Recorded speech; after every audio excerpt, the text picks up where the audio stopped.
خوارج کی یہ دوست ہے. آپ کیسے رسپونڈ کرنا چاہیں گے اس الزام کے حوالے سے؟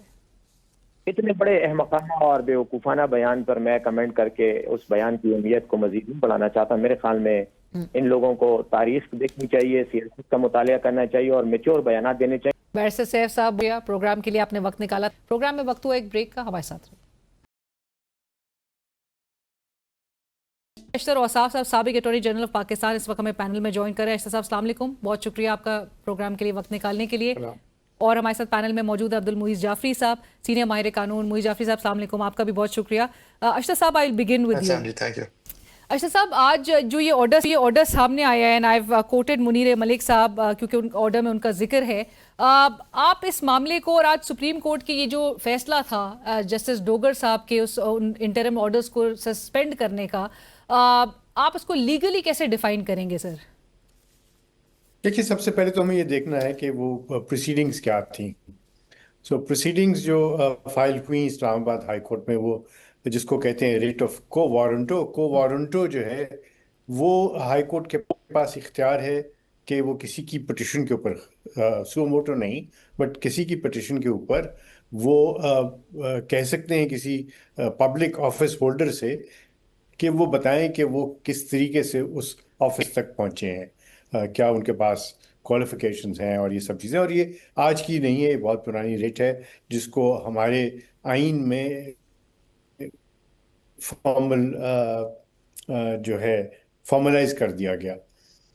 اس میں آپ نے دیکھا کہ ڈگری کے سوالات کے اوپر ریٹس آف کو وارنٹو ہوئیں, بے شمار ہوئیں, یہ پارلیمنٹیرینز کے خلاف, members of the provincial assembly کے خلاف بھی, اور پبلک آفس ہولڈرز کے خلاف بھی. مثلاً جو میاں نواز شریف صاحب کے پاس خلاف بھی جو پٹیشن فائل ہوئی تھی, وہ بھی ریٹ آف کو وارنٹو ہی تھی کہ وہ بتائیں کہ کیا وہ کوالیفائڈ ہیں to hold that public office اور not. So these are the question which have been raised from times جب سے کورٹس اسٹیبلش ہوئی ہیں. پاکستان میں بھی ہوا.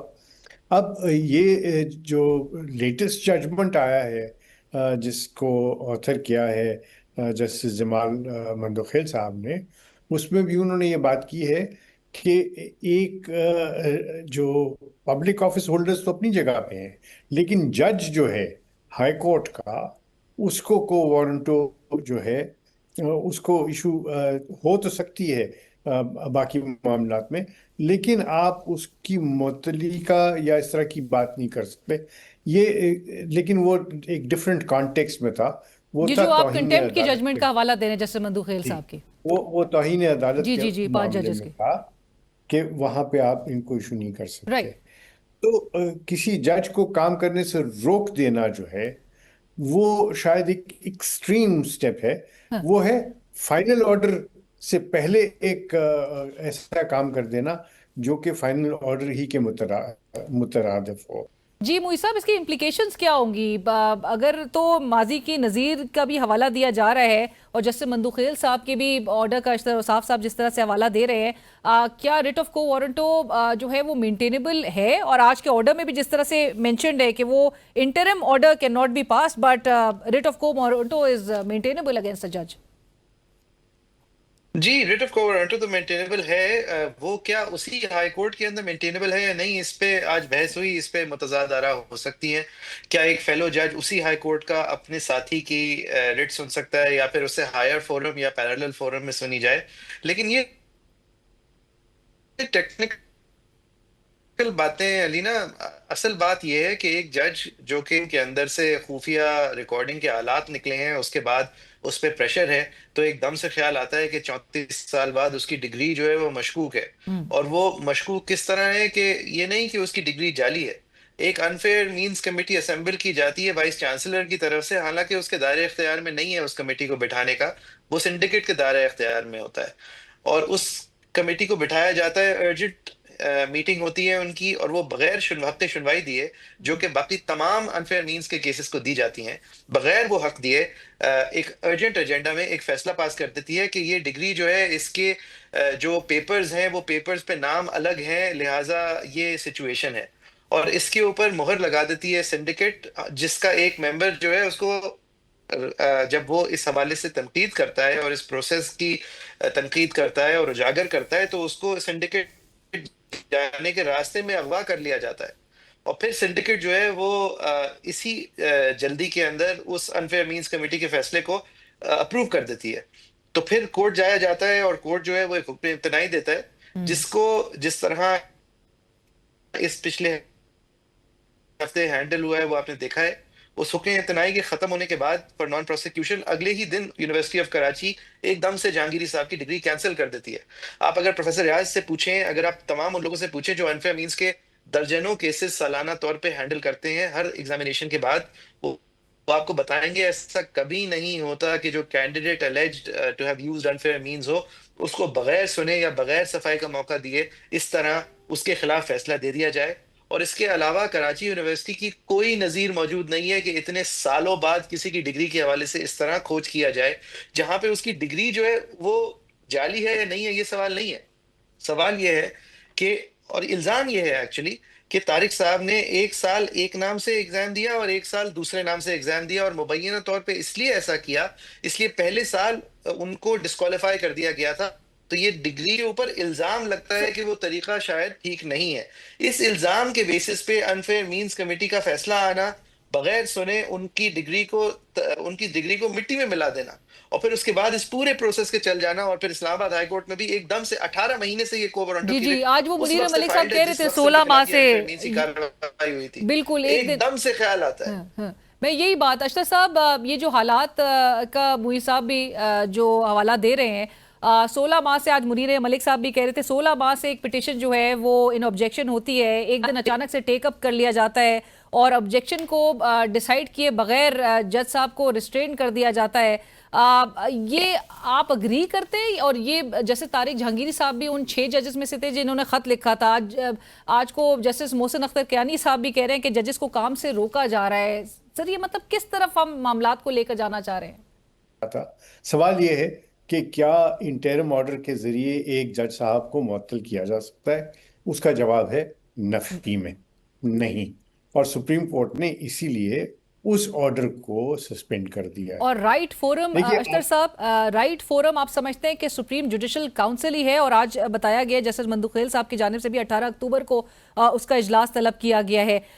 یو تھنک کہ right plate form, right forum وہی ہے؟ اس میں بھی میں ایک اور سوال بھی اس سے ریلیٹڈ آپ سے پوچھنا چاہوں گی، چیف جسٹس ڈوگر صاحب وہ اس میں ممبر ہے، وہ اس کا پارٹ ہے، ان کو اس کا حصہ رہنا چاہیے جوڈیشل کاؤنسل کا، اس اجلاس کا؟ جی، پہلی بات کہ کیا وہ فورم ہے، تو اس کا جواب میں آپ کو دیے دیتا ہوں، اور وہ یہ ہے کہ سپریم جوڈیشل کاؤنسل جج کا ایز اے جج کانڈکٹ دیکھ سکتی ہے۔ جج بننے سے پہلے کا کانڈکٹ سپریم جوڈیشل کاؤنسل کے دائرہ کار میں نہیں آئے گا۔ نمبر 2، اور جج کی سیکیورٹی آف دا ٹینیور کا جو کانسیپٹ ہے وہ بھی ان کے دائرہ کار میں آتا ہے؟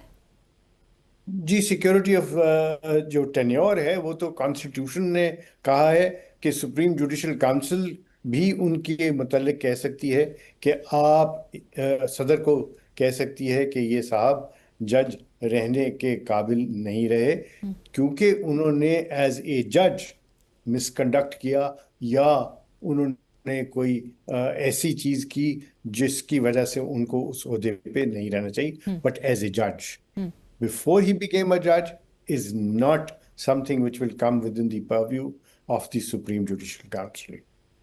دوسرا، اس اجلاس میں جسٹس ڈوگر صاحب کو بیٹھنا چاہیے کہ نہیں؟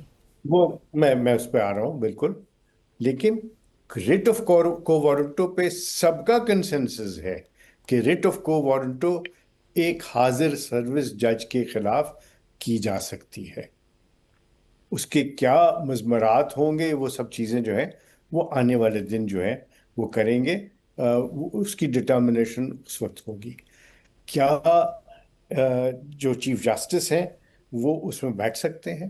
جب میں سپریم جوڈیشل کاؤنسل کی حیثیت کو دیکھتا ہوں، یعنی اس کی جو تشکیل ہے، اس کے متعلق جو رولز کو دیکھتا ہوں، قانون کو دیکھتا ہوں، تو صرف اور صرف وہاں پہ جہاں پہ ان صاحب کے جو اس کے ممبر ہیں ان کے خلاف کوئی کاروائی ہو ان کو اس پہ لازمی طور پہ بیٹھنا ہے، بیکاز سپریم جوڈیشل کاؤنسل جو ہے وہ لازمی طور پہ ان ججز کے اوپر ہوگی unless somebody is not available or is unable to perform his duties as a member of Supreme Judicial Council. but sir ایک آرڈر ان کی طرف سے ہی سامنے آیا تھا اور وہ اس میں وہ اپنا مائنڈ ڈسکلوز کر چکے ہیں. دیکھیے he'd be one of the judges, he'd be one of the members. There they don't sit as judges, they sit as persona designata, جس میں ان کے ذمے ایک کام ہے اور اس کی تشکیل جو ہے اس کے متعلق آئین نے لکھا ہوا ہے کہ کس طریقے سے ہوگی. اب ان کی اپنی ثوابدید کے اوپر ہوگا. بٹ سر سوال اٹھ رہا ہے موئی صاحب، جو سپریم جوڈیشل کاؤنسل کی جو کمپوزیشن ہے، اشرف صاحب بھی جس طرح کہہ رہے تھے، اگر تو ان کی سوابدید ہے چیف جسٹس ڈوگر صاحب کی، اور وہ لیٹ سے کہ اگر فیصلہ کرتے ہیں ریکیوز کرنے کا، تو پھر جو سینئر چیف جسٹس ہوں گے بلوچستان ہائی کورٹ کے جو چیف جسٹس ہیں وہ آ جائیں گے. آپ کو لگ رہا ہے کہ کہیں نہ کہیں وہ اپنی سوابدید اگرچہ ان کی ہے لیکن وہ ریکیوز کریں گے، کر سکتے ہیں؟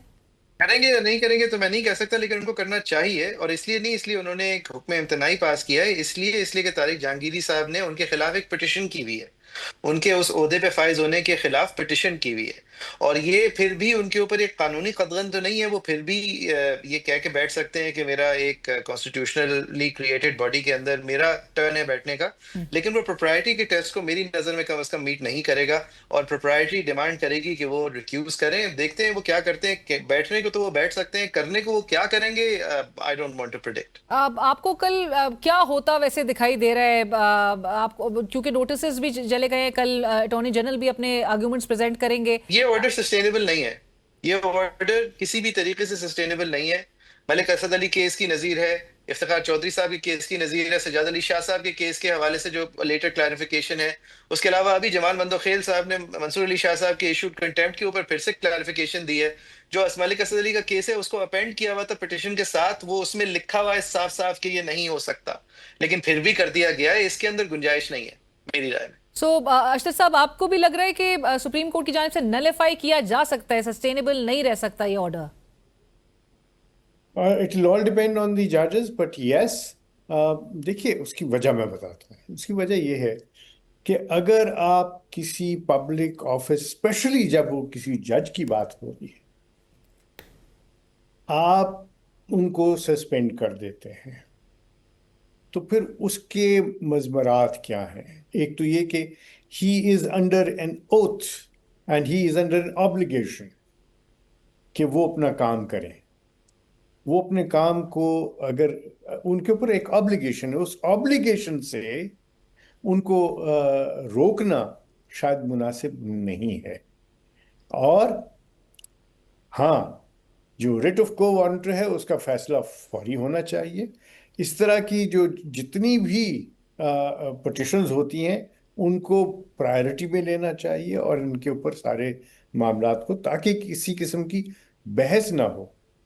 دیکھیے جب یہ سارے سلسلے چلتے ہیں نا، تو آپ انسٹیٹیوشن کی جو ہے نا اسٹینڈنگ، انسٹیٹیوشن کا جو فیبرک ہے وہ کمزور ہو جاتا ہے، وہ تار ہو جاتا ہے.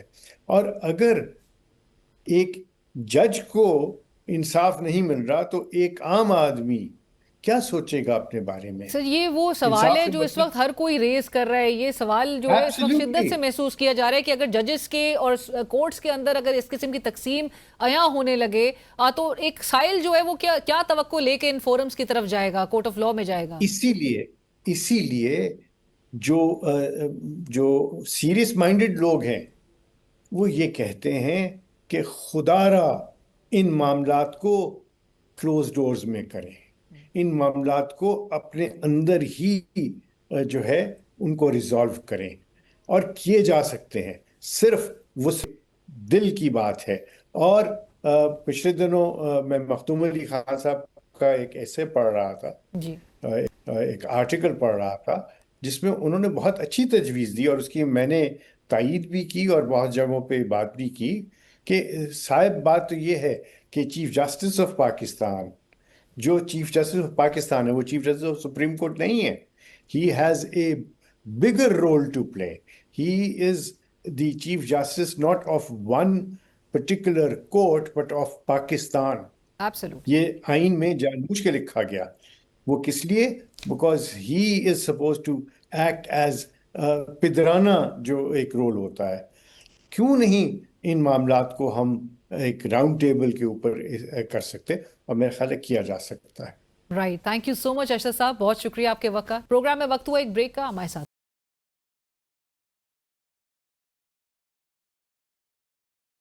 اس وقت ہمیں جوائن کر رہے ہیں مرکزی سیکرٹری اطلاعات پاکستان پیپلز پارٹی ندیم افضل چند صاحب. چند صاحب السلام علیکم، بہت شکریہ. چند صاحب، آج مریم صاحبہ رسپونڈ کرتے ہوئے انہوں نے نام تو نہیں لیا لیکن انہوں نے کہا برائے مہربانی پنجاب کے معاملات میں مداخلت نہ کریں، اور وہ کہہ رہی ہیں کہ ان پر اور وزیر اعظم پر تنقید اس لیے ہو رہی ہے کہ سیلاب آیا تو عالمی دنیا کے آگے ہاتھ کیوں نہیں پھیلایا. کیوں آپ لوگ تنقید کر رہے ہیں؟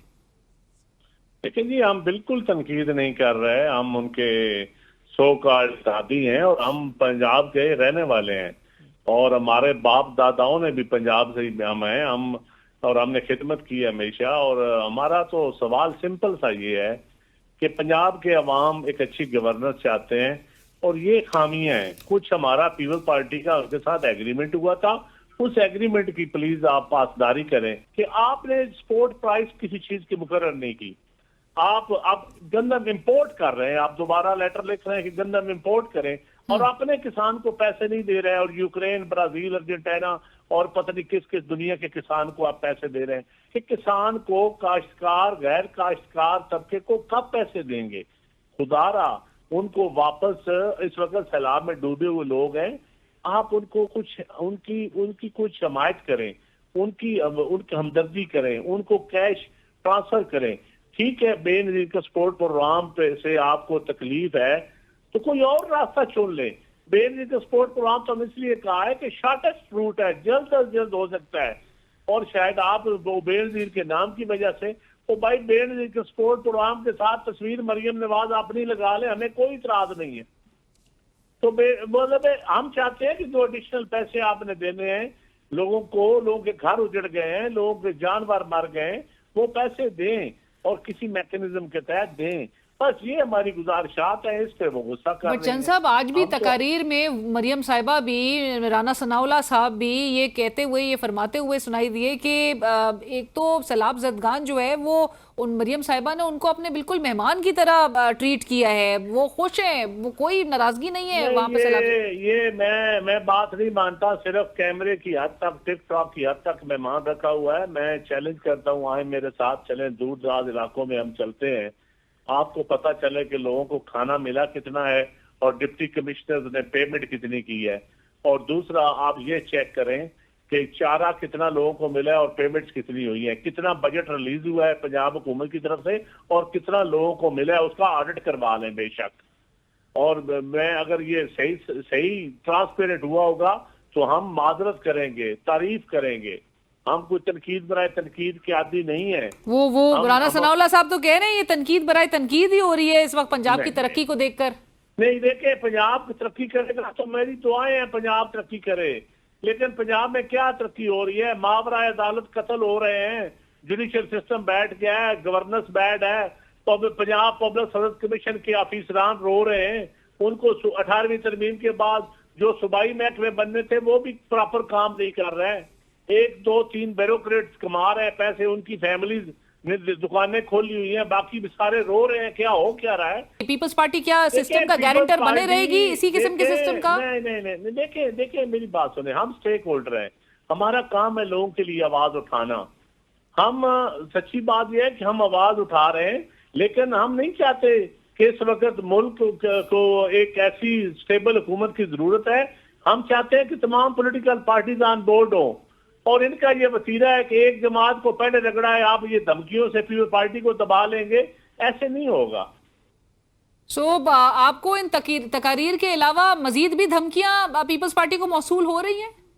آپ نے منسٹر پڑھا رہی ہے پیکا ایکٹ تو مجھے سنایا گیا ذاتی طور پہ، میں انفارمیشن سیکرٹری ہوں.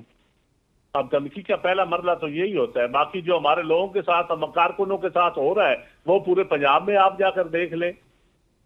ہمارے ساتھ بھی وہی ہو رہا ہے جو اپوزیشن کے ساتھ ہو رہا ہے. اور پیپلز پارٹی اس کے باوجود بھی چند صاحب اتحادی بنے رہے گی اس نظام کو چلانے کے لیے. یہ ایک ایسا کویشچن ہے جس کا جواب میں ابھی نہیں دے سکتا. لیکن کیا مجبوری ہے چند صاحب؟ ہم گالی گلوچ کی سیاست نہیں کرنا چاہتے, ہم تانا زنی نہیں کرنا چاہتے. ہم اگر ان کو اتنا گمانڈ ہے کہ یہ اتنا پنجاب میں طاقتور ہیں تو لوکل باڈیز الیکشن کروائیں, بسم اللہ پڑھیں. پیپل پارٹی تو یہ کہتے ہیں نا پنجاب میں کمزور ہے, پیپل پارٹی ڈیمانڈ کر رہی ہے کہ لوکل باڈیز الیکشن کروائیں اور افیکٹو سسٹم لے آئیں, افیکٹو سسٹم. آج اگر لوکل باڈیز کے الیکشن ہوتے تو آج سیلاب میں یہ تباہی نہ مچتی. اگر مقامی کونسلر, مقامی ناظم, مقامی یونین کونسل, تحصیل لیول پر, ڈسٹرکٹ لیول پر نمائندے ہوتے تو آج ڈپٹی کمشنر کو فوٹو سیشن کے ذریعے کشتیوں پہ چڑھ کے فوٹو سیشن نہ کرنا پڑتا. مقامی نمائندہ کی عزت بھی کا معاملہ ہوتا ہے. رائٹ, آپ کہہ رہے ہیں کہ لوکل باڈیز بالکل کرانا چاہیے. بٹ تھینک یو سو مچ چند صاحب, بہت شکریہ ندیم افضل چند صاحب. So joining us now, Michael Kugelman, a leading South Asia analyst and expert on regional security and politics. Mr. Kugelman, welcome. Thank you for taking time out. Thanks. Good to be back here with you. Thank you.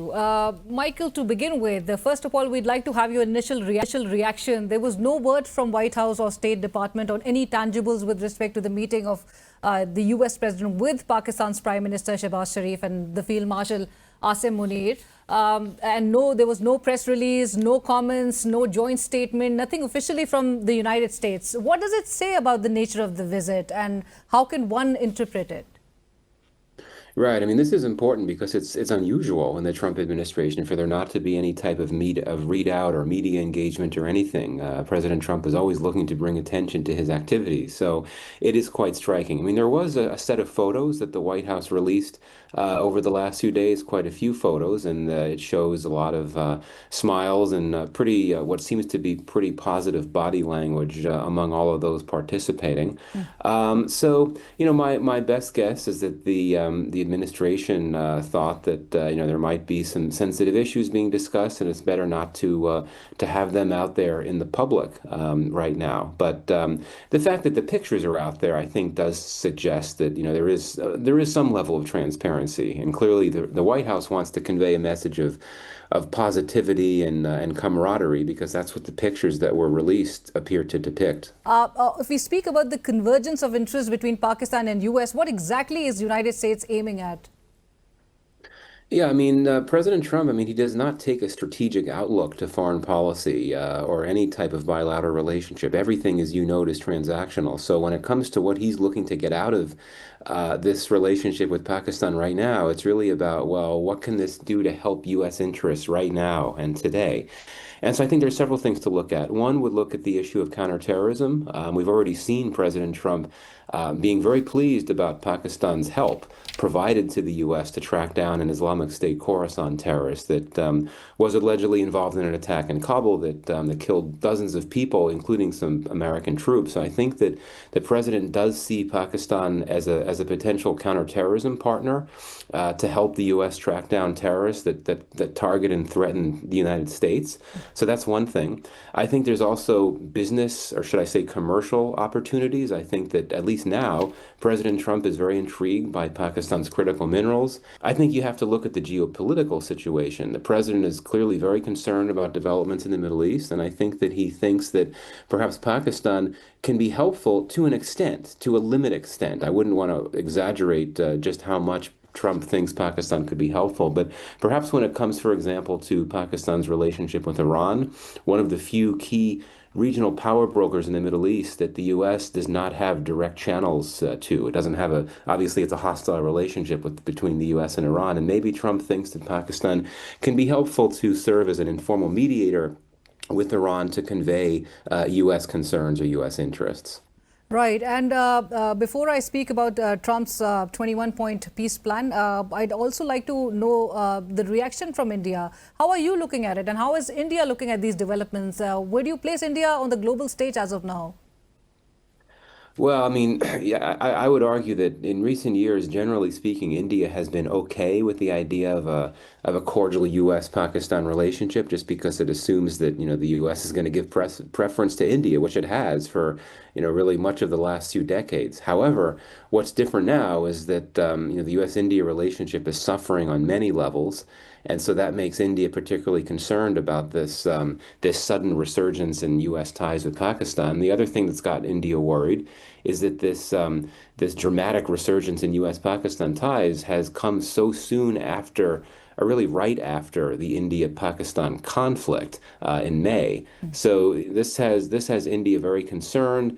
India is certainly on the defensive on a number of levels, particularly if you look at Pakistan's defense pact with Saudi Arabia. I mean, India is very close to Saudi Arabia as well. So that's, I think, very concerning for India. The U.S. president has laid a 21-point peace plan to end Gaza war, and with him promising greatness in the Middle East and something special in another all-caps post on his Truth social platform yesterday, he has made repeated statements recently that it is time for the war to end. While he is to meet, as per news reports, he is to meet this Israeli Prime Minister in the White House today for a fourth time this year. His 21-point peace plan, would Netanyahu agree to this, or do you think it's a non-starter? I would say that this is a space where the U.S. and Pakistan share an objective. Trump and his administration want to bring the war to an end, and Pakistan clearly wants the war to be brought to an end as well. So, there is that shared objective, but there are some other tricky and sensitive questions at play here, right? I mean, if Trump supports the idea of the formation of some type of Arab military in the Middle East to serve as a peacekeeper, so to speak, given Pakistan's recent deal with Saudi Arabia, would Pakistan face pressure to contribute some type of assistance to that new military, even though it's not a part of the region? Who knows? But yeah, this could get very tricky for Pakistan, even though on the whole, if you sort of step back and look at the bottom line, this is something that the U.S. and Pakistan should very much agree on, the need to push for a peace deal to end this terrible war in Gaza. And regarding the Pakistan's defense pact with Saudi, could Israel also take this as some kind of potential threat in making for the future? I don't think so. Quite frankly, I don't think that Israel would look at things that way. And even if things calm down, if eventually, hopefully, the war winds down and some semblance of stability returns to the Middle East, honestly, I would not rule out Saudi Arabia wanting to look into the possibility of signing on to the Abraham Accords. And that's certainly something that the Trump administration would pressure Saudi Arabia to do. Whether Israel will be ready for that remains to be seen. But I don't really think that Israel would view the Saudi Arabia-Pakistan pact as something that would put Pakistan in Israel's crosshairs. I simply do not see that happening. Right. Mr. Kugelman, Bagram Air Base is back in the global conversations. The U.S. president has called for it to be brought back under U.S. control, warning that if it is not, bad things might happen. Is getting back the controls of Bagram Base really about counterterrorism, or is it more about keeping a check on China? Actually, I think there's a third option that it's most about, and that is the Iran factor. I suspect that the Trump administration wants to be in a better position to monitor Iran. I've argued this in my recent foreign policy piece. Counterterrorism, I mean, that doesn't really make sense in the sense that the U.S. has open channels with the Taliban, and I do believe that the two sides talk fairly frequently about their shared concern about Islamic State Khorasan, which is the main U.S. terrorism concern in Afghanistan. And, if the U.S. wanted to take actual steps to put it in a better position to monitor terrorism, it could reopen its embassy in Kabul, which I don't think it would do for political reasons, but it has that option. Meanwhile, with China, again, I think that the risk there is that if the U.S. were to actually have a military presence at the Bagram Air Base, that would be seen perhaps as some type of provocation by China, which could actually undercut U.S. security interests. So I think the Iran factor might be the one that, while unstated, that might really be what's driving the Trump administration's desire to get the base back. Right. Thank you so much, Michael Kugelman, for joining us and sharing your views. Thank you for your time.